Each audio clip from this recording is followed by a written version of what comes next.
marching forward. Hello, welcome to today's episode, Juicing the Numbers. I almost said the wrong podcast name. Your Statistics and Sports podcast. I'm one of your hosts, Joshua Tracy. I am one of your hosts, Corwin Heller. And we're coming at you late. This is kind of a weird one because we missed the last podcast. We missed Monday's show, which I had tweeted about because we knew we were going to miss it because of scheduling conflicts. And we figured we'd get to it late, and then the American League Wildcard game happened, and we're like, might as well wait after that, and that would just bring us to today's episode. So here we are in today's episode. So a lot has happened since our last Thursday episode because we had the remainder of the regular season as we were going along with our wildcard updates. And then we had the first wildcard game. As we're recording this, it is October 6th, 5:30 p.m. on the East Coast. So the National League wildcard game hasn't started yet. We're still a couple hours out from that as the Dodgers take on the Cardinals. So as you're listening to this, we will have an NLDS matchups set already. But as of right now, we don't know that yet.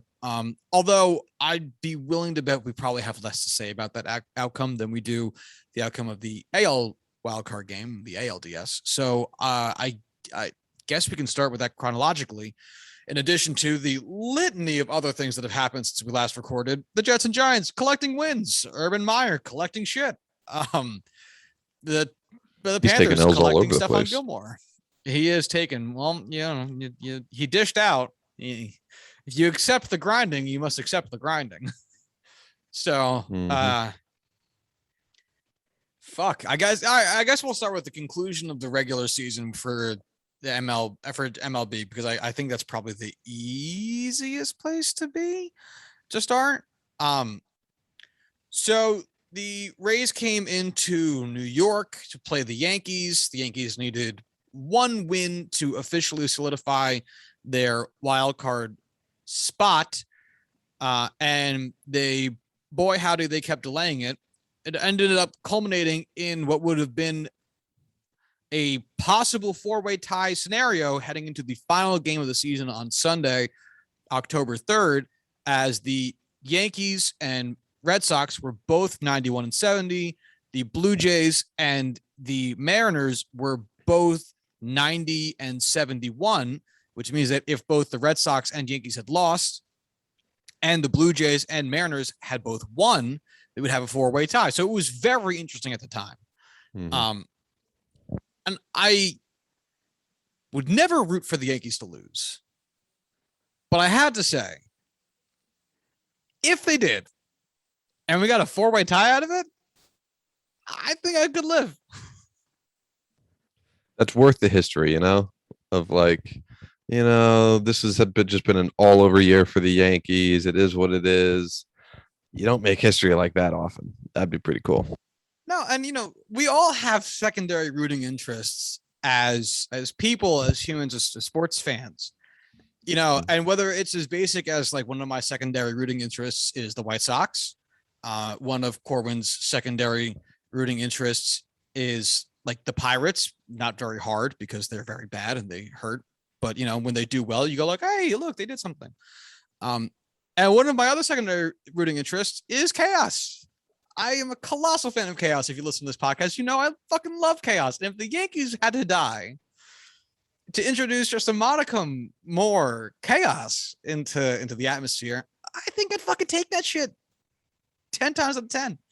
But the Yankees won, which is all well and good. Unfortunately, the Red Sox also won, which meant that because they tied for the wild card spots, well, that's two right there because ties require two teams at least.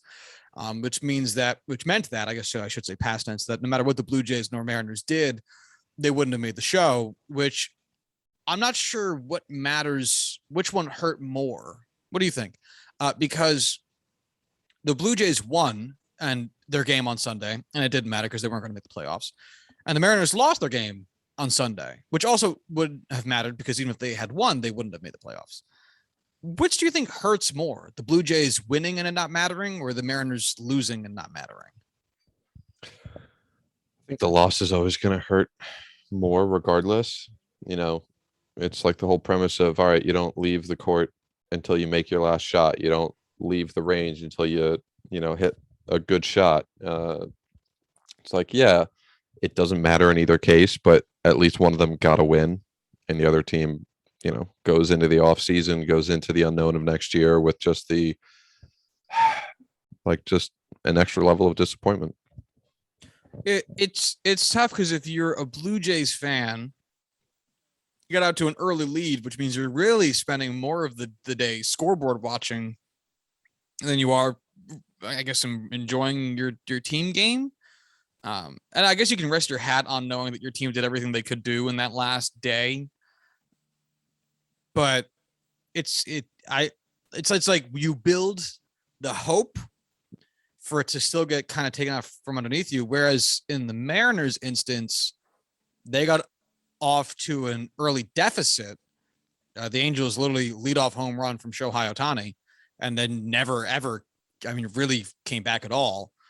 So you almost don't even need to scoreboard watch. You can really, in a really twisted way, you can just focus on your team's game, because unless you win, it doesn't matter. So you only have, I guess, the one, like, nothing got built up if you're a Mariners fan, because you got cut off at the knees and it couldn't be built up. So it's a shitty way of not getting your hopes dashed because you fucked yourself in the ass. But it is a different type of pain than the Blue Jays, who actually did have a chance. The Red Sox were losing. We have a chance. And then Rafael Devers comes along and says, fuck your whole family, Toronto. It is a sad tale of differences.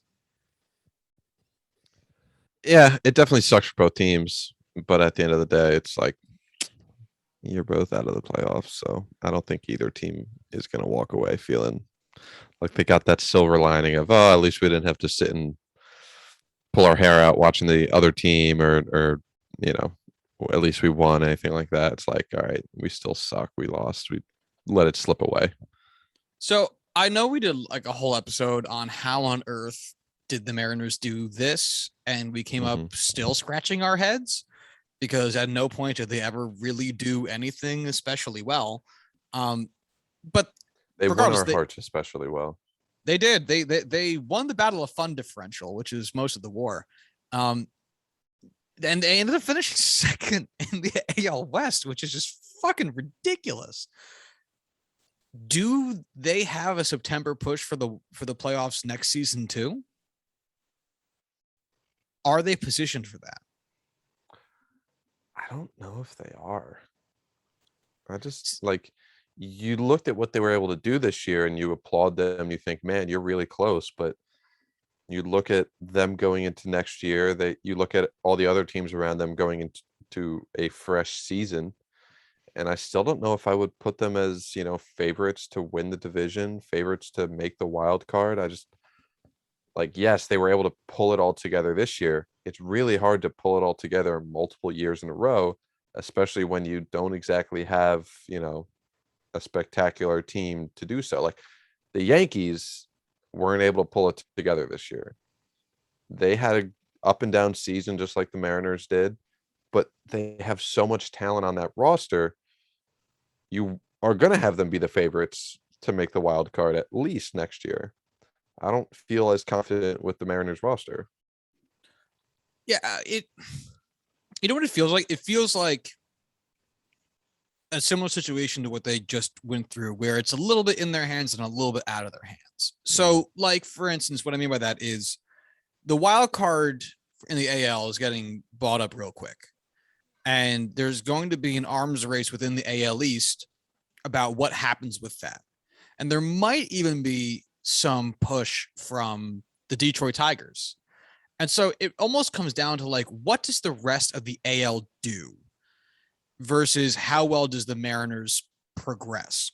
Because if the Mariners come out and a full season of Abraham Toro is amazing for them, and Jared Kelenic takes a big step forward, and Kyle Lewis is awesome, and JP Crawford is awesome, and Kyle Seager's gone, but they managed to recover well from that because of, like, Abraham Toro or whatever.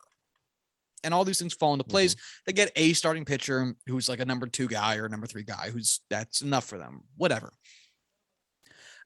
All that happening is still a very suspect case for them to make the wild card on their own strength. It almost comes down to like Carlos Correa leaves Houston. Where does he go? Does he go to the Tigers? Well, that might make it harder for them to get a wild card 2 spot. Does he go to the Yankees? Does that make it easier for them to try to vie for a wild card spot because he's not going to the Tigers? Or Corey Seager from the Dodgers. Where does he go? I mean, if he ends up going to the Yankees and Correa stays with Houston, is that better for you? Because Houston, you can chalk up to the division spot and you try to just win a battle of or like Matt Olsen. Does he stay in Oakland? In which case you beat Oakland this year. Can you do it again all next year? Or does he go to the Yankees and make that a harder fight for you? I really see Matt Olsen staying in Oakland. I see him wanting to stay in Oakland.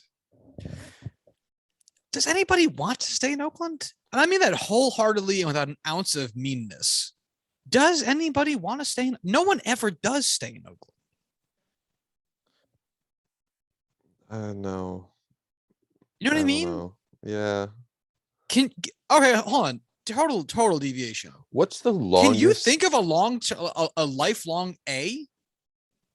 That was my question. Like, what is the longest tenured Oakland Athletic of the last last 2 decades? Like since the turn of the century, since Moneyball baseball in Oakland, who's been the longest tenured player? Dude, I have no. All right, I'm gonna look it up. Like I have to look it up. But yeah, because I'm struggling to think of like you even think of the really famous A's. Catfish Hunter play with the Yankees. Ricky Henderson bounced all around the league. Raleigh Fingers didn't finish his career in Oakland. I mean, who? Actually, I said that with a lot of confidence, and now I'm not sure. I'm pretty sure Raleigh Fingers ended up on the Yankees at some point. Hold on. Oh, Padres. He was on the Padres. And the Brewers. Should have known that one. Yeah. I mean, he was a Padre for 4 seasons from 77 to 1980. So I don't think you should blame yourself for not knowing that.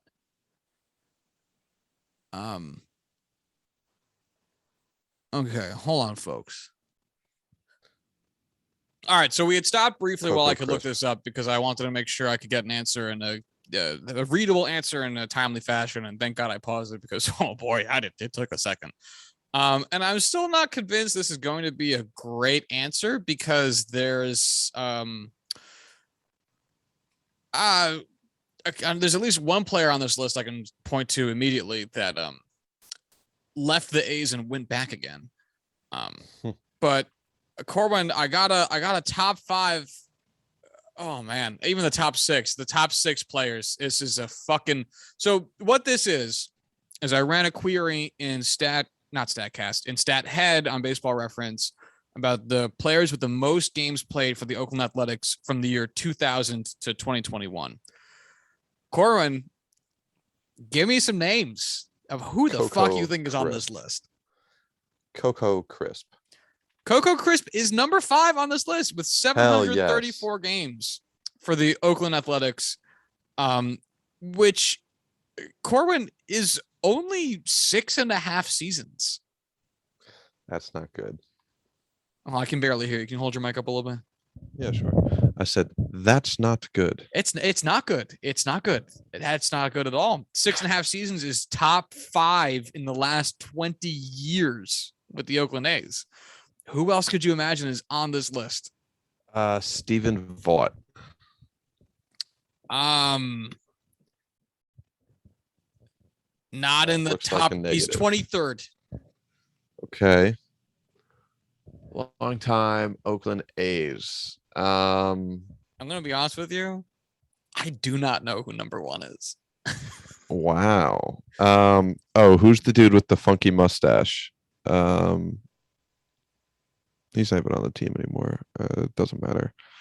Sean Manaea. Sean Manaea. He's stick around since he was a young lad. All right, I just passed Yoenis Cespedes and haven't seen his name, so no.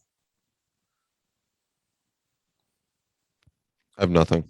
Although this might just be batters. Actually, now that I think about it, I did run this as batters, so I'll do a second one for player pitchers in a second. But number one is Eric Chavez, Okay.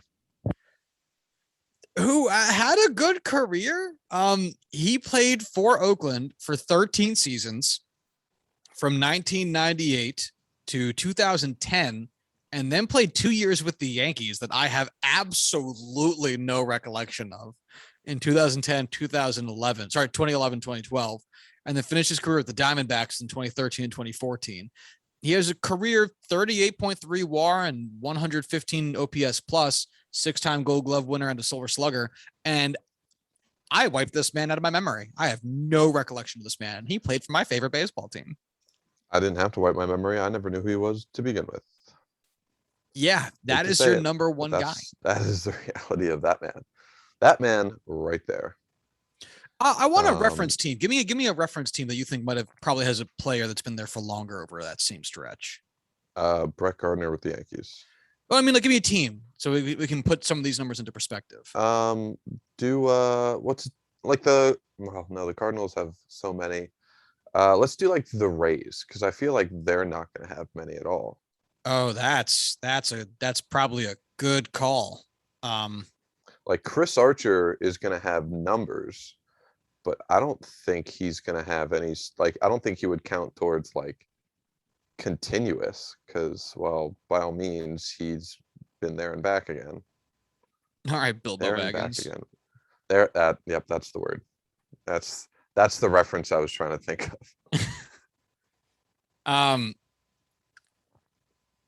Oh, the Tampa Bay Rays one actually makes a lot of sense. But the Tampa Bay Rays, not Kiermaier. He's number 5 with 851 games. Number 1 is currently on the San Francisco Giants. Any guesses?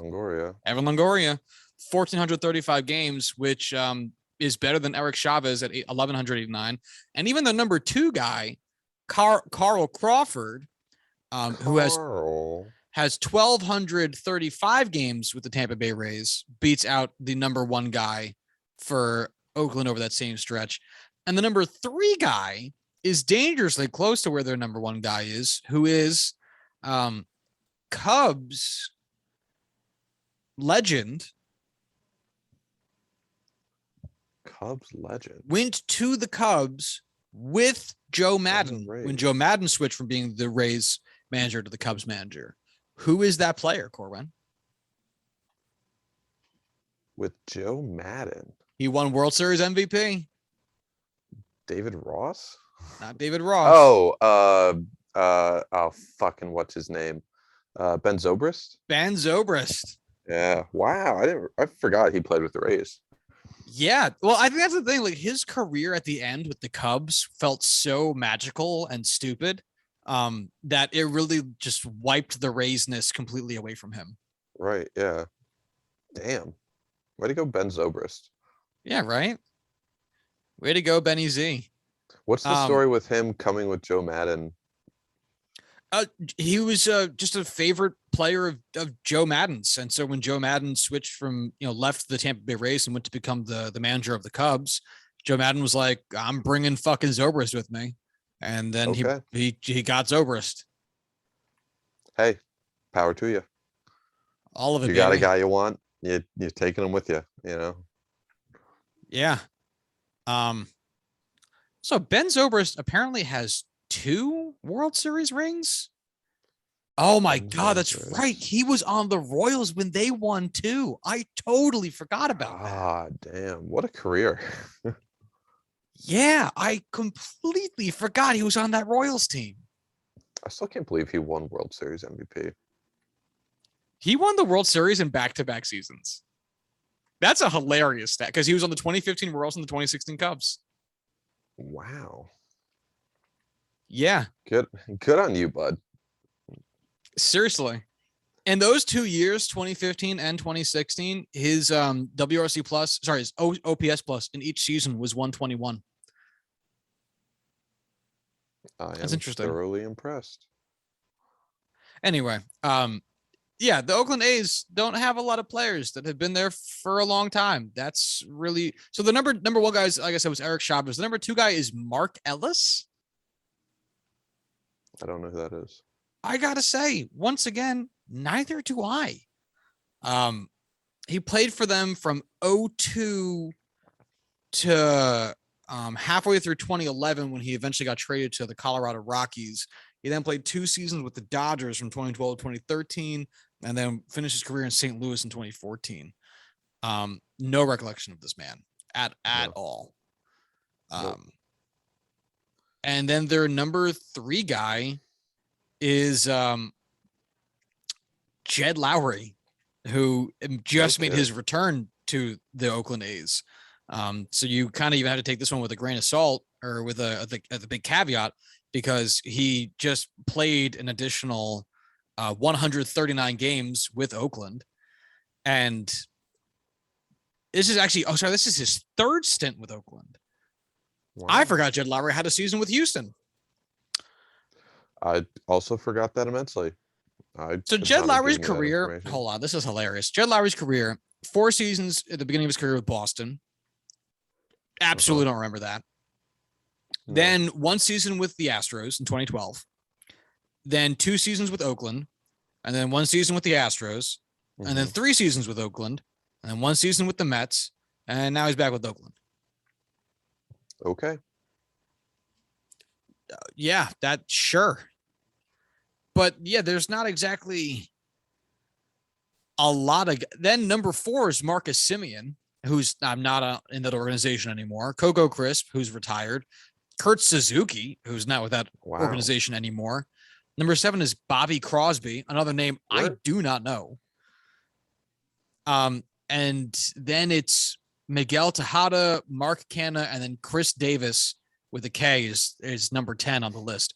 Matt Olsen, who is a current player with the organization, has the 13th most games played for the Oakland A's since the year 2000. And he's like, what, 25, 26? He is 27 because he came up when he was 22. Okay. But he's 27. Which means basically if he played next year and played, let's just say 150 games for the fuck of it, that would put him at 720 games, which would put him at 6th all time. If he played the full 162 game season, just again for the fuck of it, that would put him at 737 games, which would be 5th all time for the Oakland, not all time, 5th for the Oakland Athletics since the year 2000. Right. That is horrendous. Way to go, Oakland. At least you know how to run a team. I'm going to look at the... That was a very confident statement that they've shown signs of... I'm going to look at the Mets because it feels like they're hapless. I'd agree. The Mets number 1 is David Wright since the year 2000, 1,585. Then Jose Reyes, Daniel Murphy, Carlos Beltran, Lucas Duda, Michael Conforto, Mike Piazza. Wow, that's bizarre. None of those really shoot out at me as crazy. Like, I don't really remember when Mike Piazza retired, so... 05. Oh, okay. Well, I mean, he left the Mets in 05, I should say. Fair. Wow. Yeah, he just played every fucking game from when he got to New York to when he left, basically. Fuck. Wow. Hey, if there's a reason why there's one guy who only played 5 years still in your top of the list standings for, since 2021 years, playing every game is a good reason for it. Yeah. Let's look at one more. Let's look at the Yankees, because I'm it's going to be Brett Gardner, but you got to wonder. It might be Jeets, actually. Jeets has been with the, because Jeets has 14 years from 2000 to 2014. Gardy's only got 09 to 2021, which includes a shortened season. So I'm actually willing to bet it's probably still Jeter. Yeah, it's Derek Jeter. I bet Gardy's 3. Gardy's actually 2. Okay. So Jeets That's the obvious answer. I don't know. I was hoping there'd be some guy that sneaks in there. It is a treasured top 10, I gotta say, though. It is such a list of names too. It's just amazing. So Derek Jeter's number one with 2,109. So that's a lot. Then Brett Gardner was 1,688. Then Jorge Posada, 1,537. Alex Rodriguez, 1,509. Robinson Cano, 1,374. That rounds out the top five. Then if you want to keep going down the top 10, and then it's Bernie Williams, Mark Teixeira, Hideki Matsui, Jason Giambi, Didi Gregorius sliding in there. And you just keep going down the list. This is just a great list of names. Alfonso Soriano, Nick Swisher, Johnny Damon, Aaron Judge, Melky Cabrera, Gary Sanchez, Jacoby Ellsbury, Curtis Granson, Chase Headley, and then Aaron Hicks is at number 20. That's just like a solid list of my childhood. Yeah. Like the guys I grew up watching, even as a non-Yankees fan, just like, oh yeah, shit. Yeah, Those it's like there they are. Incredibly familiar. Yeah. They're all there, man. New York Yankees. Fuck all of you. Dun dun dun dun. Yep. Dun, dun, dun, dun, dun, dun, dun, dun, dun, dun. Sorry, that was Sunday Night Football. That's what I was going for too.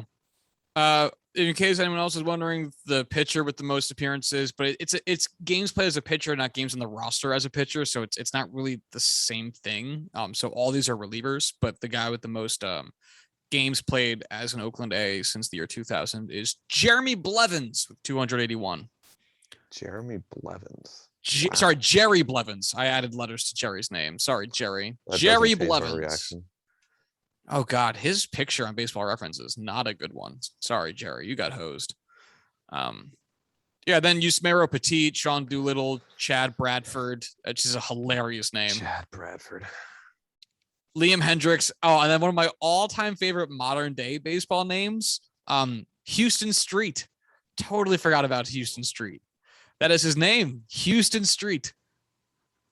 I love that. Can we? But look if at you're in the New York, Cardinals it's just to pronounced see? Houston. Do you remember Jake Fromm, quarterback for Yeah. Georgia that went to the Bills? His high school was Houston, Georgia. That's Spelled awful. Houston. Yeah. Well, I think we have it right up here, and they have it wrong down there in Texas. What doesn't Texas do wrong? Barbecue. Racism. They do that really well. Yeah, they're really good at it. If you want it, yeah. Yeah. Two ways of looking at that. What the fuck could were be we really talking good about at it. before we got on this this thing about longest tenured A's? Yeah, no, which was before that. What? from- Oh, man. will Matt Olsen stay? We'll Oh, I can't believe wow. that's right. That we got all the way here from there. Fuck. Yeah, maybe. they don't. Well, that's what I'm saying is they don't really keep. So the one guy, the two guys that have played for the Oakland A's for more than 1,000 games since the turn of the century are both role filler dudes. And the other guys are a mishmash of young guys that eventually left and kind of like old guys at the end of their career and like patches, just slapping onto, Band-Aids. Your number one, number two guy are Eric Chavez and Mark Ellis. And those, they seem as though they were fine players for their career, but those aren't names. Those aren't guys everyone's desperately trying to keep around. That's not the Oakland A's Derek Jeter. Right. Or honestly, it's not even the Tampa Bay Rays with Evan Longoria. Like, right. Longo, while he's not on that team, is still a very productive player and was genuinely a guy that was sought after. I think. That doesn't sound right. I think he won an MVP. Well, now I have to look. I don't know. That doesn't sound right. He won Rookie of the Year, 3-time Gold Glover, 3-time All-Star, and a Silver Slugger, but no MVPs. His highest finish I'm an asshole. was 2013 when he finished 6th. All right, I'll go fuck myself. Oh, also tied with his 2010 campaign, which he also finished 6th. Sorry, Longo, cheated you. Stop cheating my man Longo. He's not my man. I don't know him, but whatevs. All my friends love Longo. All the cool kids love Longo. But like, yeah, Longo, you make it sound like it's some like hip drug. you want to go get Longo in the parking lot? I know, I hate Mike too. But like that's a guy. Like number one guy being Evan Longoria makes total sense. Like that's a guy. It's a guy that people know, who people wanted. The number one guy for the Oakland Athletics is some dude named Eric Chavez, which sounds like a made up bad guy in like a Narcos type show. You were someone who rooted for him at a point in time and did not remember who he was. I have no idea who the fuck this man is. And he was on my favorite baseball team during a period in time, which I would remember. It's not like it's like 1997 and I was 3 and I would have no like actual memories of this instance. It was 2011. I was in high school. I should remember this man. I have no recollection of his existence. Does it say, do you still have his page up at all? Yeah. What number was he for the Yankees? 12. Do you own his jersey? No, I do not own a 12. The only Yankees jerseys I own are catcher's jerseys and a Derek Jeter jersey. That comes standard with the fandom. That's fair. I don't know many Yankees fans who do not own a Yankees jersey. Yeah, I mean, when you declare Yankees fandom, like it's like when the stork drops you off as a Yankees fan, you come wrapped up in a Jeter jersey. This kind of grows with you. So, but yeah, the only other ones I have are all catcher's jerseys. Posada, Munson, and Sanchez. Okay, that's 4 is quite a larger number than I was expecting for catchers. It's a very specific niche. Hey man, I grew up a Sada fan, so got to get the Sada jersey. Grew up such a Sada fan that I played catcher. And then the Yankees got a really good history of good catchers. It all lines up. Josh was telling me the other day that he used to have arguments about how Jorge Posada was better than Derek Jeter. Was that an argument we had on the podcast? No, it was something that I had mentioned was weird about. It was right after the Hall of Fame ceremony. We talked about this because there's people who like Derek Jeter wasn't that good. And I was like, it reminds me of all those stupid middle school arguments I got into when I was a kid, because I would used to argue that Posada was better than Jeter for no reason other than I like Posada more. And people who really like Jeter in New Jersey really liked Jeter. And so it was fun to be like, nah, fuck you. See that catcher dude back there, that goofy ass motherfucker with the ears? That's the guy. Hey, the guy with the ears. He's better than MVP Derek Jeter. Honestly, one of the best things, Derek Jeter, who also never won an MVP. One of the best things about Posada, this is just a show of Corwin guessing who won the MVP incorrectly for about an hour. The best thing about Posada is that the more I learned about him as I got older, the more I just loved him. Like one of my favorite facts about Posada, I learned from CC Sabathia, is that according to C, Posada loved calling pitches based off of what he wasn't hitting that day as a batter. So if he was up there in the box and just couldn't hit curveballs for whatever reason, he'd go up to CC and be like, we got to throw curveballs today. Basically the idea of being like, hey, look, if I ain't hitting it, fucking nobody's hitting it. So let's fuck out of here with this shit.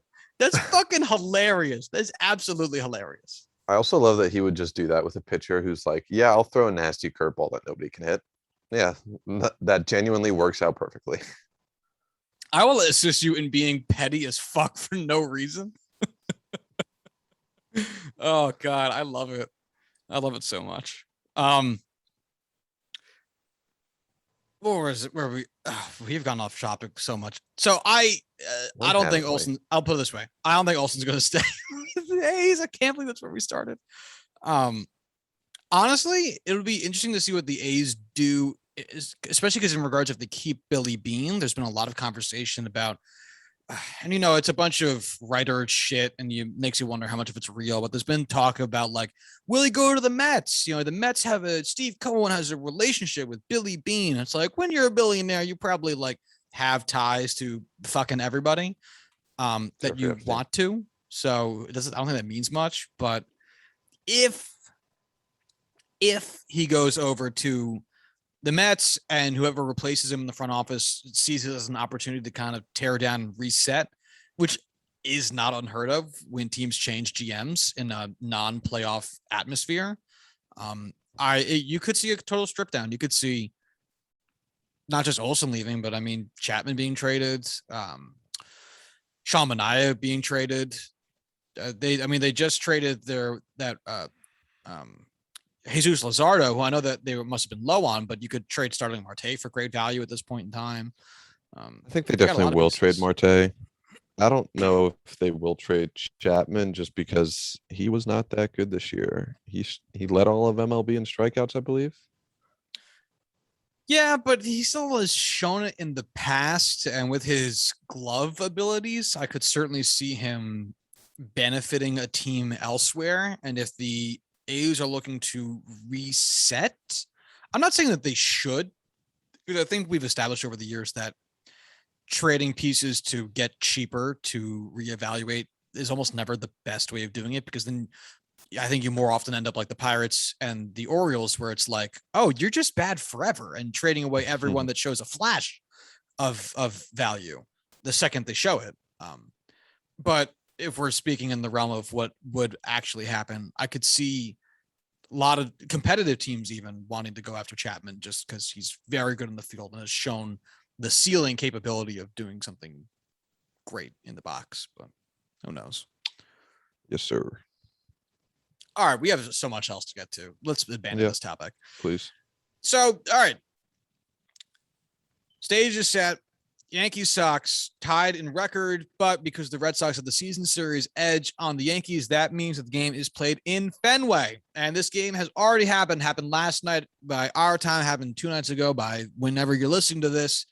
And it did not go well for the Yankees, and it showed that home field advantage had a lot to do with it, because it robbed Giancarlo Stanton of a game-tying home run in the second inning, I think, third inning, some shit like that. It doesn't really matter. Whenever Judge got tagged out at home. And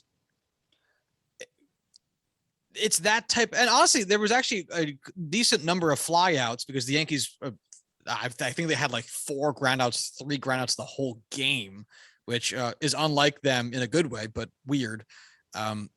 There were a couple other flyouts that very realistically could have gone out, or at least been more contentious in Yankee Stadium, that proved to be limited to, again, either singles or doubles because of going off the green monster, or being outs because of the very deep, certain sections of the very deep right field in Fenway Park. And it's led to a lot of the conversation amongst Yankees fans of literally one game over the course of the season of an up and down year. How couldn't you win that? And I gotta say, as a Yankees fan, as a big Yankees fan, I went to game 162. It was fun. I yelled. It was a good time. I was into it. I didn't even keep score. I always keep score just to focus on the game. And so as a big Yankees fan, I don't really care much about this loss. I gotta say, the team was so hectic and up and down the whole year. And Cole had been so inconsistent down the stretch. I kind of was ready for this. And I know we talk about it every now and then where it's like, I know you've said it about, I think, the Steelers before, and I've said it about, I forget which my teams are for, but it's like when your team is so inconsistent, you almost don't want them to make the playoffs because they don't fucking deserve it. You know, it's like we're playing so shit. I almost don't even want to make the show because we're just going to get smoked. It's not going to be fun. You almost get to a certain point with that with the Yankees because they've been so remarkably inconsistent. You know that their lows are the lowest a low could possibly go, and to see that have to happen, like the 16-2 loss against the Red Sox in Yankee Stadium a couple years ago, where fucking Austin Romine was pitching by the end of the game because it was such a laugher. No one wants to have those games happen. And if there was ever a team built for that shit to happen, not built necessarily and like the GM wanted this shit to happen, but in terms of how their season had been going, how their season had been building towards that type of outcome, this is that fucking team. So remarkably inconsistent that even with a win differential of like 20 games, they still had, I think, a negative run differential for the season or some shit like that. It wasn't good. I've actually have to look it up now because I don't really remember. I'm not that beat up about it because you hope that change is a result of the wake up call of the loss, but I don't know, man. Well, what do you think about this Yankees loss? I do not hear you. I don't think it's a major surprise. I think it's one where, yes, I probably would have favored the Yankees in this game over the Red Sox. At the end of the day, I don't think it's a completely wild, scenario to happen the way it did. I mean, the Yankees were up and down like this all season. They never looked to be the Yankees that people expected them to be. And do you think there's major change in the front office or management department? So real quick, they did have a positive run differential of 42. 42. Meaning of life. Two runs per win, basically. Which that's not great. Anyway, it's tough to say. This team is built, I think, fairly. We've talked a lot about the dexterity in the lineup being horrible, in large part due to the fact that the Yankees player acquisition department, player ops department must have viewed the idea of having left-handed bats as being secondary to the ability to hit left-handed and right-handed pitching equally, regardless of where that was coming from. And that led to very, very right-handed heavy lineups. And so there's certainly that part of it. But outside of that, you look at the players on the team and how they historically performed. And this year is such an aberration for so many of those guys. Like Gleyber Torres having a 93 OPS plus is very strange. Joey Gallo, who had been having a really nice season in Texas with the Rangers, what was his actual OPS with the Rangers? 139, came over to the Yankees and had a 93 OPS plus.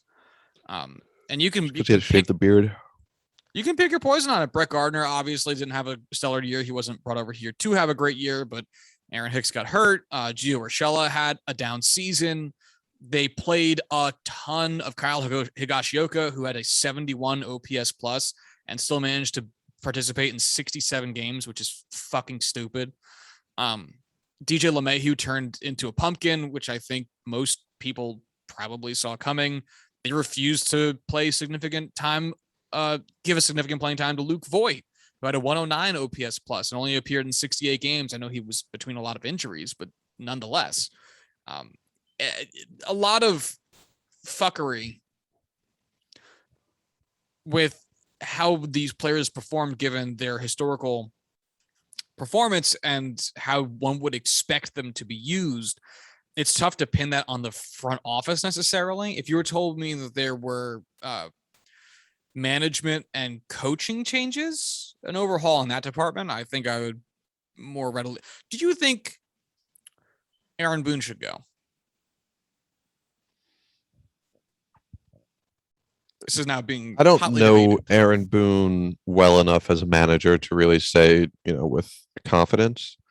Would you argue that he adds something to the lineup that they wouldn't be able to get from a fresh face, or does something so exceptionally well that you wouldn't want to bring in anyone else? Because at this point, I don't really view Boone as anything special.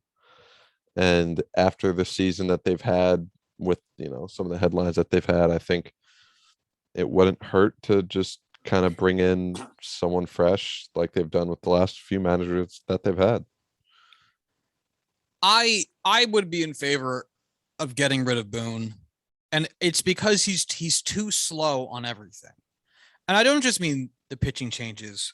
It's the fact that DJ LeMahieu was allowed to lead off the entire season. The entire season. The man did not have a good season. I mean, his OPS plus is 80 points lower than what it was last year. And they let him lead off the entire season. That's fucking insanity. The fact that Kyle Higashioka got to play as much as he did, which was so evident in the wild card game, where, all right, you start Higashioka because he's Garrett Cole's personal catcher. It's fucking stupid, but you do what the ace wants to do. I get it. Garrett Cole left the game during the 3rd inning. Kyle Higashioka stayed in the game till the 8th inning. Gary Sanchez is like 30 points of OPS plus on let me actually be accurate here. 28 points of OPS plus on Kyle Higashioka and didn't get a plate appearance till the 8th inning of a game in which the personal catcher had his pitcher get pulled in the 3rd. It doesn't make any sense. And it's shit like that. The fact is DJ should have gotten bumped down a lot sooner than which he never did. Gleyber Torres got bounced around all the time, which shows that there was some willingness to be able to do it, but it never really happened. The fact that he let Gardy lead off when they were playing up against righties doesn't make any sense. The fact that Rizzo's first game batting leadoff was the last game of the season is absolutely perplexing. The fact that he tries to sneak outs from pitchers when they just doesn't need to is fucking weird. This bullpen usage, I mean, look, we can quibble about every single manager's bullpen usage in the entirety of baseball. We're never going to know all the ins and outs, but obviously I have issues with that as well.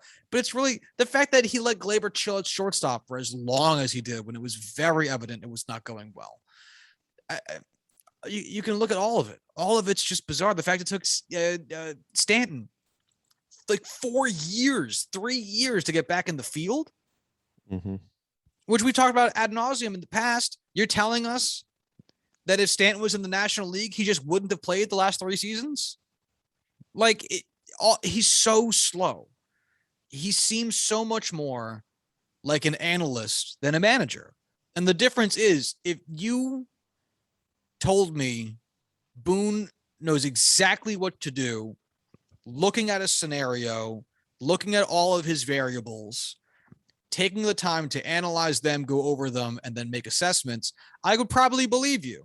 That doesn't necessarily go in lockstep with the fact that DJ LeMahieu lead off the entire season. But regardless, I could say I believed you. In game, he's useless. He's fucking useless. He's absolutely fucking useless. It's bizarre. And his calm, steady hand when the Yankees are scuffling, there's a different word I'm trying to think of. I can't think of what it is, but struggling, we'll go with. It comes off so incredibly passive and blasé that it comes off more like indifference. And obviously that's how it comes off to fans, and how much fans think doesn't really matter. But I mean, when you see other managers get worked up and feel a certain way about taking a loss, or you see Cora actually managing in the dugout, you see Hinch actually managing in the dugout, you see Dave Roberts actually managing the dugout, you can't help but look at those guys and be like, hey, Boone doesn't do shit. Half the time, you kind of forget he's even there. He doesn't do anything. It's infuriating. And so, yeah, I can only speak from a fan perspective. If I could speak for more, I'd be working in the fucking front office. But from my view, he's got to go. You want to hire Jay Stingler? Ha, funny. That's cute. No, thank you. No, thank you. I'd want them to hire someone cool. I would want them to hire Prince Fielder. That would be really. What do you think? CC would do it? I don't think he would. Having too much fun with podcasting, and I've heard he's enjoying his life. I get that. Yeah. What if they wanted to bring Dieter? What if they wanted to bring Dieter back and give him a demotion from owner to small? I'm trying to think of who a good old time. You think Andy Pettit would be?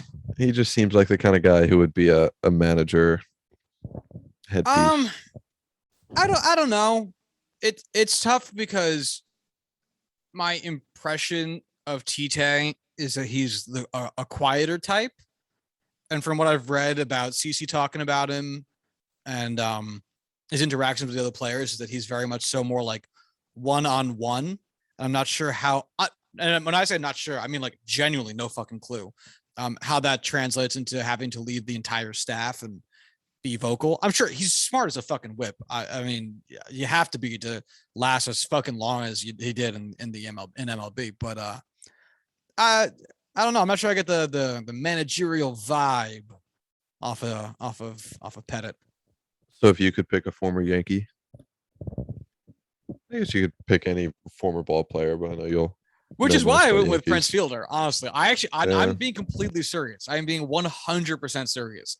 Prince Fielder would be a super fun manager. But if I had to go with a former Yankee, oh man, shit, who do you even say? Jeter's not an option. Sada works for the Marlins, so I doubt he would come back for it. CC just retired. Cano is probably not around. I don't even know if his career is technically over yet. I think he's still suspended. I have no idea. You'd say Bernie Williams, but he has a very successful music career now, so it's not like he would do it. I think he won a Grammy or some shit like that, so he's not fucking doing it.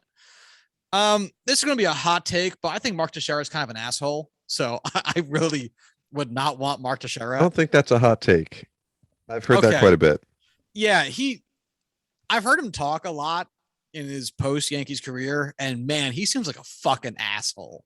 So not about what it. about like oh fuck.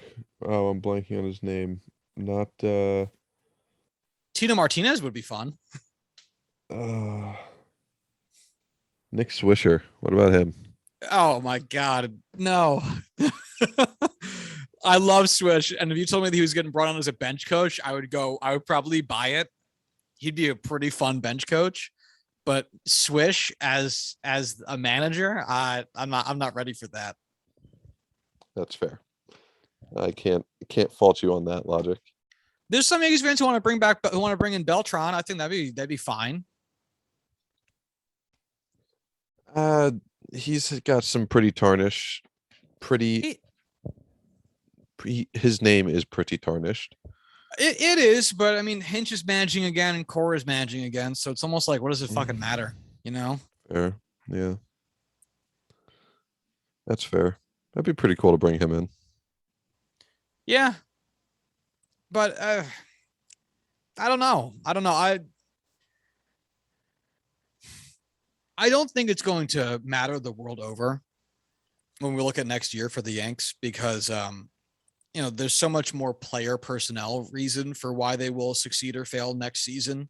Whether the entire lineup can once again continues to disappoint in their offensive production outside of a handful of guys, Judge and Stanton being the two main dudes in that respect. It's also going to come down to free agent acquisitions and trades. Is Corey Seager available for real? Is Carlos Correa for real available? There's someone that you can go get. It's like we said with Matt Olsen, Marcus Stroman. It's going to come down to probably Marcus Stroman would be a fun manager. Free agents. I'm just thinking, like, as a manager, I think Marcus Stroman would be really fun. And he seems like a good dude, so yeah, sure, I could buy it. I'm about it. Plus, he'd let players wear do-rags, so I think they're allowed to today. Just not a lot of them do. Right. Yeah, I don't know. It's really. And that's what makes it kind of tough, I think, for Yankees fans who are looking for a thing to blame. And I think that's why a lot of this is coming on to Boone's shoulders more unfairly than fairly. And I'm willing to admit that even as someone who wants him gone. But it's tough because so much of the weirdness of this season is that the Yankees were so much more inconsistent in the one part of the game that they've had seemingly down pat since 2017. And that is creaming the ball relentlessly. And it's tough to point a finger at why that is. Like Gleyber Torres hit so much better this season after he switched to shortstop from shortstop to second base. There is no reason that should affect his ability to hit a baseball in like a theoretical sense, but it could be something about comfortability. You hear players who DH talk about all the time, like it's tougher to get into the rhythm of the game from the bench than it is from the field, and maybe that has something to do with it, with the positional change and confidence or whatever. And so there's so much to this stupid, wacky fucking sport that we all know and love, that we just won't be able to really quantify in any type of way, and it makes it hard to really build in expectations for next season without that, you know? So I think we should just make it universal and let everyone else figure it out together. I'm curious now about Gleyber Torres's stats. Okay. As a shortstop, Gleyber Torres had 387 at-bats, 434 plate appearances. And as a shortstop, he bat 251, 319, 351. That is an OPS of 671, or a SOPS plus of 84. That is not good. Ooh. That is not good at all. He switched to second base at some point during the season. Many fewer games played there, so it's a much smaller sample size. 19 games, 78 plate appearances, 70 at bats. So again, I understand it's a smaller sample size. I'm letting it be known. However, he bat 300, 372, 443. That is an OPS of 815 and an SOPS plus of 124, or a good 40 points higher. Why? Who the fuck knows? Could be literally anything. But it's also there. And it took Boone 140 games to get there. He figured it out, though. No partial credit. Yeah, it's weird not being that disappointed in this loss. Obviously, I was heartbroken last night when the game actually, was lost. But it never felt like their year. You know what I mean? It never felt I think like I mentioned earlier, like it never once looked like they were at their full strength. Never. Like playing up to their level. Like, even though the Padres didn't make the playoffs early on in the season, it looked like it could be their year. I never had that feeling for the Yankees this year. Yeah. Even during the 13-game stretch, because they didn't really gain any ground on the Rays, I didn't even really have that feeling that it was their year. It was still only for the wild card. Yeah, I mean, they won 13 straight and gamed I think one game and a half, something really small. And you look at that and you say to yourself, it's tough to feel like it's your year when you're not winning your division. And it was different the year that the Yankees didn't win their division, when they won 101 games, because Boston won 106 or 108 or whatever, because you won 100 games, whatever. But we also knew that was not happening out of these Yankees. So it's not the same feeling. And we're talking about feelings at this point, which is non-quantifiable and goofy and stupid. But at the same time, so was this Yankee season, fucking dumb. So I'm happy to have it behind me. What do you think about the Red Sox chance against the Rays? I still don't think it's very high, just because to this day they just won a wild card game, but I still don't view them as a powerhouse team, and I just don't see it. I just don't believe in the Red Sox. No, I have no faith in the Red Sox. Honestly, they didn't even really look. I know they put up 6 runs against our pitching staff, but it was the least impressive 6 runs I've ever fucking seen. And I'm not saying that as a straight dig on the Red Sox, because we have sat here and jerked off their offense for like 3 seasons now. It was just out of a pitching staff of Gerrit Cole, who clearly was struggling, Chad Green, who led up a bases loaded situation, and then Severino, who hasn't pitched in 2 years. And I understand he's throwing gas right now, and Chad Green's historically a better reliever than that. It wasn't the world's most impressive 6 runs. And without JD Martinez, at least in the immediate, it's tough to look at that and have any great confidence, especially because the Rays have been quite literally the best they've ever been. They won over 100 games for the first time in franchise history. I put my money on them all day. Yeah. Percent chance that the White Sox beat the Astros.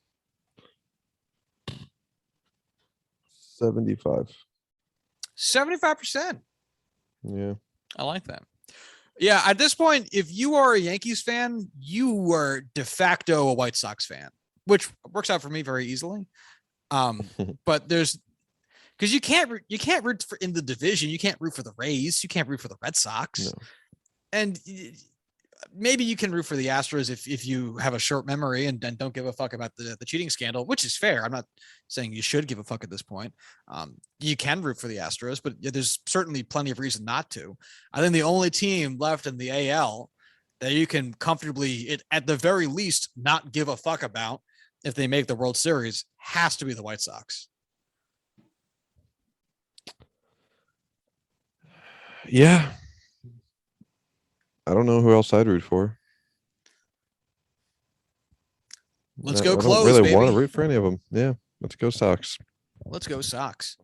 Obviously, we have no opinions really on the National League game because it hasn't happened yet. So I guess we'll leave that for our next episode, and we'll get a better chance to, more opportunity to talk about the full range of matchups at that point. So maybe we can bench baseball for the next couple minutes and talk about some football topics. Sure. Unless you wanted to talk Tingler. Oh yeah, Jace Tingler got fired already, which is lovely. You'd love to see it. They are. There's been a point of discussion ever since he chastised publicly Tatis for hitting a home run. Because why should he? Damn it. So it feels like this has kind of been coming. And the fact that the Padres had a historically bad run to finish off the end of their year put the nail in the coffin. Yeah, I don't think there was any chance he stayed through next year, after what we've seen the past 3 months. So what's your feeling now about the Padres next season? Shrug. I think they're going to come back and do a lot better, but my goodness, you could not have ended on a weaker note as a team. So it's tough to look at it right now and think great things about it.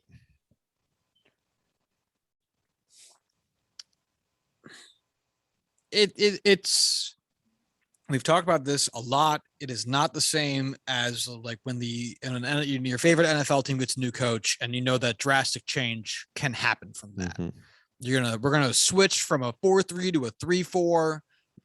We're gonna do more 2 tight end sets. We're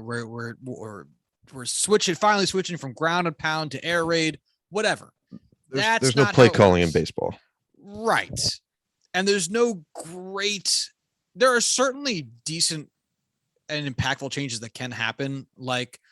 I think it was the Tigers that never shifted and now shift because before they had Ron Gardenhire and now they have AJ Hinch. Mm-hmm. And so now they're shifting more, and that's an obvious advantage that they are giving themselves.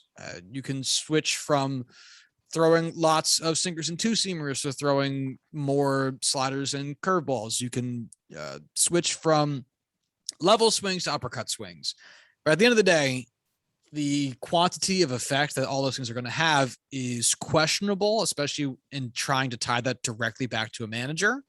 And which is what makes it tough to gauge how much the Tingler leaving will have an impact.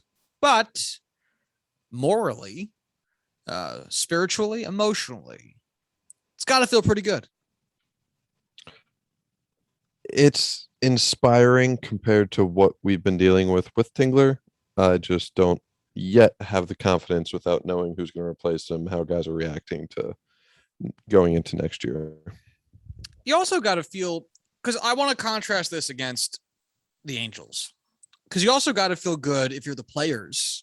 Maybe not good, but at least like the front office is being proactive, because the Angels kept Mike Scioscia around for, almost 20 years. And granted, the Angels won a World Series in 2002 when he was the manager of that team. Sure. I also just said the year 2002. That was a very, very long time ago. Yes, it was. Almost 20 years. Yeah, the distance between now and 2002 is the distance between now and 2040. So, yeah, long fucking time. And they kept him around on the coattails of that World Series win for like 15 more years. And they were not like ever good in that stretch of time. And, you got to look at it if you're like Trout or Justin Upton or Albert Pujols, and to a certain point, just be like, what the fuck are we doing in terms of not the player personnel part of it, but the coaching staff? Like, where's the change happening from within, not just on the field? At least I know my angry ass would probably be having some of those thoughts, especially in the Padres situation where you're staring down the gun of a win differential that's just colossally negative heading into the end of the season, crushing your playoff dreams with it. You're going to want to point fingers as a player too. It's human nature, and every player, I'm sure, would take personal responsibility to the media because that's what you do. But I think we all know that in addition to being athletes and taking responsibility for themselves, they also are human beings who go, fuck that guy. And guess what? If you're the manager, you're probably going to get a lot of fuck that guy. So the timing feels right, and you got to feel encouraged if you're a player, because you were supposed to make the playoffs. You're built to make the playoffs. I mean, all these trades to make the playoffs, and you didn't make the playoffs, and you did make the playoffs in spectacular fashion. And the fact that the front office seemingly being proactive about it, which they've shown to be with player personnel, proactive with all their trades in the last offseason and their acquisitions at the deadline. The fact that they're being proactive in, coaching and management staff, it's got to feel like a vote of confidence for the players. Yeah, one would hope. It's hard to say without really being involved in the locker room or really being, close. Without being close. What was I trying to go for there? Without being close to, the clubhouse or the dugout, things like that. So hope is there, but I'm not ready to start putting bets down. The will is strong, but the meat is soft and tender. Very correct. What's the quote from? Futurama. That's right, big buddy. The mind is willing, but the body is weak and something. I don't remember. Yeah, the paraphrasing. Yeah, so Tingler's gone. He'll probably end up getting a management job in like Kansas City or something. He'll wind up the manager. He'll wind up the manager of the Baltimore Orioles. That's my guess. Yeah. I mean, I don't think he's a bad manager through and through. I really just don't think he was what was needed for the Padres. I just think he, I don't know. Not a good fit. Maybe he can do better elsewhere. And I'm willing to bet that the Orioles probably aren't a huge fan of Brandon Hyde, because why would you be? Obviously, the players on the field suck, but I mean, we just spent a whole lot of time talking about how that doesn't necessarily matter for keeping a manager's job around. And Jay Stingler was just on a team that had been pretty good for a large chunk of the season, worked with young players, easy to sell that to your owner or your GM or whomever is going to make that decision. Yeah, I'm locking to Jay Stingler's managing the Orioles start of 2022. That's an early bold prediction. I'll throw it on the sheet later. Anything else in baseball before we go on to our football topics? No. All right. Well, the perverse situation that's sweeping the nation, Urban Meyer got caught in 4K grinding. And boy, howdy, is I don't know, is that predictable or is that weird? For Urban Meyer, it's predictable. I was gonna say, None of it's this not what you seems saw out of coming, but character. it was like, yeah. It's the storyline itself is absolutely insane, but it being Urban Meyer, it's not at all surprising. Do you have a feel on the story you can share with us? So two different videos have come out. One with a girl basically grinding up on Meyer while he's, sitting at a bar, and then and then he came out, gave his apology, like, oh, she just came up flirting. I didn't push her away strong enough. That's on me. And then another video came out of him basically just like through the pants, just like rubbing her asshole while she's like grinding between his legs. And it's just like, oh, that's not what you said, sneaky Urban. And it's really just come down to, you just lost a game. You're supposed to be flying down with the team, studying film the next day, and you and the GM are staying in Ohio to go out and go drinking. And as the leader of the team, you're supposed to be with the team. You're not supposed to be lying to the media and to the team itself. It's just the way he's fumbling this through and through. Don't get me wrong, like in and of itself, it's a bad situation, bad decision, just all around terrible look for Urban Meyer. But him fumbling the situation at every turn is not helping. And it's just all around fuckery. He's lost all respect to the locker room. He's lost all respect to the ownership. I just don't think there's any way he stays in Jacksonville. I think the Cons will end up firing him at some point because he's already come out and said that he's not going to resign. And I think he's going to sneak his way into a USC or LSU coaching job because both of those seem like probable openings, if not already open. So fucking Urban Meyer, man. Yeah, it's also a fascinating story because it's often talked about how certain college football coaches have a level of reverence around them that they absolutely will not, never get in the NFL. And it's one of the things that can keep them in college football for so long. For one thing, the pay is better, which is a stupid sentence, but true for certain head coaches. And again, you're going to be looked at as a god. Nick Saban has no reason to try his luck in the NFL. Again. Right. Again, I should say. Again. Sorry, Dolphins. Right. That was the Dolphins, wasn't it? Yeah. Yeah. And Urban did it, but he didn't seem to take into consideration that, like, people don't give a fuck about you in the NFL. You can't just prey on innocent college students like this anymore, because I'm willing to bet this is not a first time for him.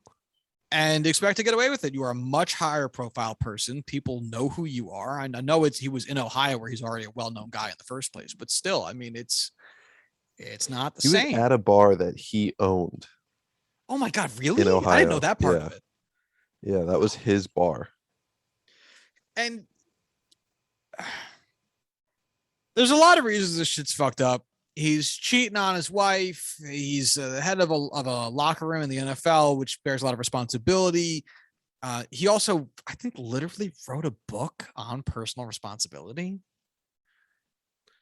I don't know if he wrote a book. I know he talked about it when he was still a analyst, talking head, and did a segment on it in the media spotlight on ESPN, which is fucking hilarious. He has 2 books. The books are Above the Line: Lessons in Leadership and Life from a Championship Season, and Fourth and Redemption. I don't know what that one's about. That's a tough look. Well, he's gonna need to reread it. Need some redemption here, Urban. Oh my God, the tagline for Fourth and Redemption: faith, football, and the long journey down the long blue line. Oh, such a God. bad look. And there's something to be said about how intrusive we as media consumers, sports fans, the media get with people's personal life, and an affair between Urban Meyer and someone that's not his wife. Maybe it's none of our business. Who's to say? But when you wrote a book talking about how people need to have personal responsibility and you're a real dick about it, and then you go and feel up a woman in a bar of your hometown, in a bar you own, get caught on camera trying to be the North Star of moral superiority in a room full of professionals. It's not a good fucking look. Criteria to examine for struggling teams, according to Urban Meyer on ESPN or NFL, whatever. Number 1, trust issues. Number 2, dysfunctional environment. Number 3, selfishness. Oh, love it. I love it. I don't know if That's I've ever amazing. seen that kind of reaction from Josh before. I love that.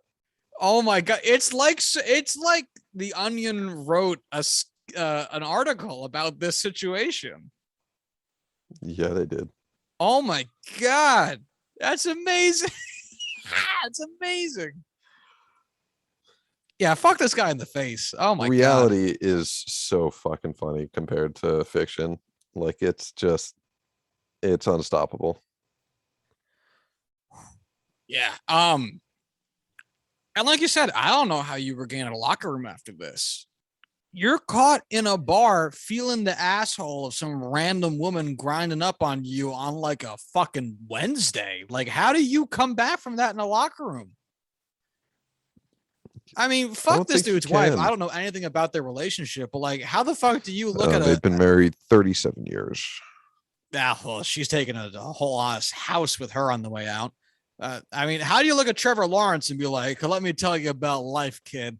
Yeah, I'm touching random assholes in my bar on Tuesdays, but I got some lessons to impart onto you.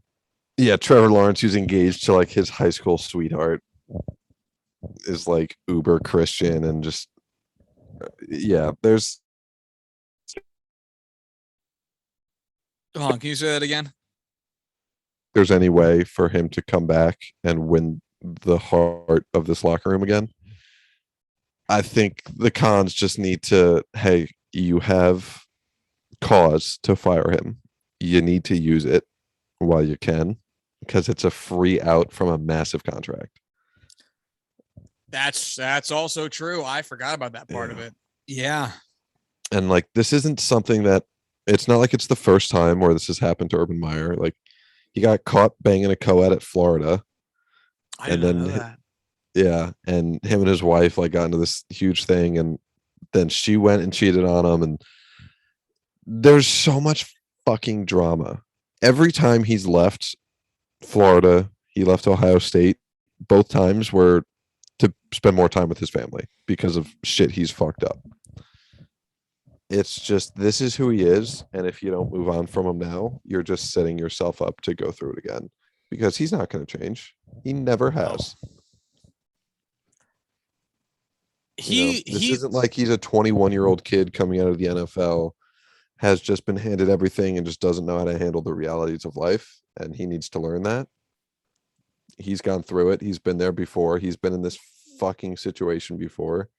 He's had every opportunity to learn, and he should have learned, and he hasn't. So trust what he's given you. He seems like one of those guys that like walks into a college bar at his current age of what I'm assuming is 50 something. 57. Sure. And like looks around at all the co-eds and goes, I keep getting older, but they keep staying the same age. And then proceeds to start really aggressively and awkwardly hitting on all of them. And guess what? Urban That Meyer, guy. So yeah, that's exactly how that goes. That guy shouldn't have an NFL team under his direction. It shouldn't happen. Nope. And that's what happens when you are a very famous, very successful college football head coach in the South for so many years. And Ohio State. And Ohio State, which is the South of the North. Pretty sure that's Boston, but okay. Fair enough. I understand I understand where you're coming from as a Happy Valley alum. Yeah, Go Penn State. I am just relieved as to make this petty and small when it's. I know it's larger, but I'm gonna make it petty and small for a moment. I'm just relieved it's not the fucking Jets. Being honest here, there's only so much my heart can take. And honestly, if you're a Jags fan, you have to be rooting for this motherfucker to get fired. Like on a moral basis and a football basis, you have to be rooting for this motherfucker to get fired. Has there been one positive thing that you've heard about him? Oh, not since the day he got hired. Not since the day he got hired. No. It's just been negative, negative, negative, negative, negative.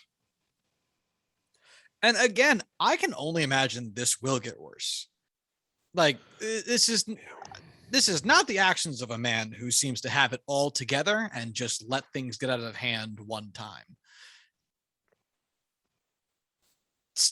Yeah, they should cut their losses. Moving on to other NFL topics, unless you have anything more to say about Urban. No, fuck Urban Meyer.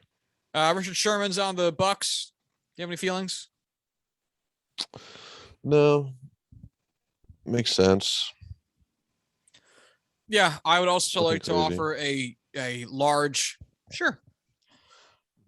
Stephon Gilmore was traded to the Carolina Panthers. Sorry, yes, for a 6th round pick ahead of getting cut after it was announced that he was to get cut. The Patriots managed to work out a deal for him. He's eligible to come off the PUP list on week 6. What do you think about this move? You know, it's one of those things where I heard a bunch about Gilmore saying he's not going to play unless he gets an extension. He doesn't want to play without, some sort of contract negotiation, without getting some more money. And his contract expires after this year. He's getting up there in age. Belichick has always been the guy to move on too early rather than too late. And they don't have any sort of cap flexibility to sign him, even if they wanted to. So it makes sense to kind of move on from him. Getting a 6th is, it's free. They were going to release him anyway. They got some compensation for it. Sure. I'm sure it's going to work out for both teams because the Panthers have a shit ton of cap space. I'm sure it will work out fine for both. If he becomes 75% of the Stephon Gilmore of old, I'm sure that we're going to get a lot of talk pieces about, how the Patriots make bad moves now and how Belichick hasn't had it in years. And for being honest, it's probably kind of fair. But it's uninteresting. Yeah, who fucking gives a shit? It's Stephon Gilmore. It's a marquee name. If he never comes back looking right, you say, well, he fucking was hurt, and that shit happens in the NFL very fast. If he comes back into something really good, you go, hey, it's Stephon Gilmore, and that's great. And he gets a chance to compete, not in the AFC, which would be wonderful, and work with a quarterback he has tormented since he entered the league, in Sam Darnold. So. How's he doing? Very fucking well. Yeah. Very fucking well. God, I hate Adam Gase so much. I'm slowly realizing now that Adam Gase is gone, how much more I hate Woody Johnson than I have put my energy into the past few years. Because pre Adam Gase, under the Todd Bowles era, I was much more upset at Woody Johnson than I was Todd Bowles for that whole mess. And then Adam Gase came in and was such a dumpster fire that it took my time away from the trash can fire that Woody Johnson was in comparison. And now that Gase is gone, it's like you're looking at that trash can fire and it's like, oh, yeah. That's the real problem here. That's what got this fucking dumpster on fire in the first place. This fucking trash can full of garbage on fire in the middle of this alleyway. That's Woody Johnson. He's the fucking worst. Anyway, that's a tangent. There was something else from the NFL I wanted to mention. I forget what it was. We don't talk enough shit about Adam Gase because he's no longer in the NFL, even though he still deserves it. he is going to be remembered forever for being one of the worst head coaches of all time. Without question. Where do you think he is now? At home in his couch, counting his millions. Actually, that might be true because I don't see a current job posting of his. Yeah. Okay. I see him nowhere. Yeah, I think he is at home counting his millions. Mm-hmm. Who's going to hire him? I don't know. Shad Khan. God, what a roller coaster for Jags fans that would be. Trevor Lawrence retires at 24. Remember there was articles that came out saying that if the Jets had the first overall pick, Trevor Lawrence should hold out, skip the draft, not go to the Jets because we were too much of a dumpster fire. How's it looking? Sucks to suck, yo. How's it looking, guys? Working out great for Zach Smith. Who? Zach Wilson. Okay. Ay, caramba. Yeah. I don't even know who I was thinking of. Our good Christian quarterback finally won his first game. Does it count if the Titans are decimated? The Jets win? Yeah. I don't know. I didn't get a chance to watch any of the game really because I was at the Yankees game that day. So I didn't see any of it. Have you seen anything of it? No. So I don't know. Should I fucking even bother caring a little bit about this season because of one win? No. Right. Maybe the pessimism of the Yankees loss is just affecting me across sports, but it's confidence is not instilled as the result of one win. Mm-hmm. Agreed. I feel like there's a major story somewhere else that we're missing that I just can't scrounge up. But that's fucking life, I guess. Yeah, like I'm too mentally fried to be thinking of all the little things that we've missed over the past week. I know. And the thing is, it's like we miss one episode and it feels like there's 9 different stories bouncing around that we just haven't touched upon, which that will have to be what it is. Cause we're in like an hour and a half deep here and it's time to go. So I say we skedaddle. Agreed. All right. Real quick, the Jets' next game is against the Falcons. Got a shot? They got a shot. We'll see what happens. All right, fair enough. All right, if you want to follow the show, you can do so at JuicingPod on Twitter. You can send emails to the show at juicingthenumbers@gmail.com. If you'd like to follow Corwin on Twitter, you can do so at Corwin Heller. If you'd like to follow myself on Twitter, you can do so at Joshua D. Tracy. No other news or anything going on, so stay healthy and safe, y'all. We'll talk to you guys on Monday. Yeah, that's it. We're out. All right. Bye.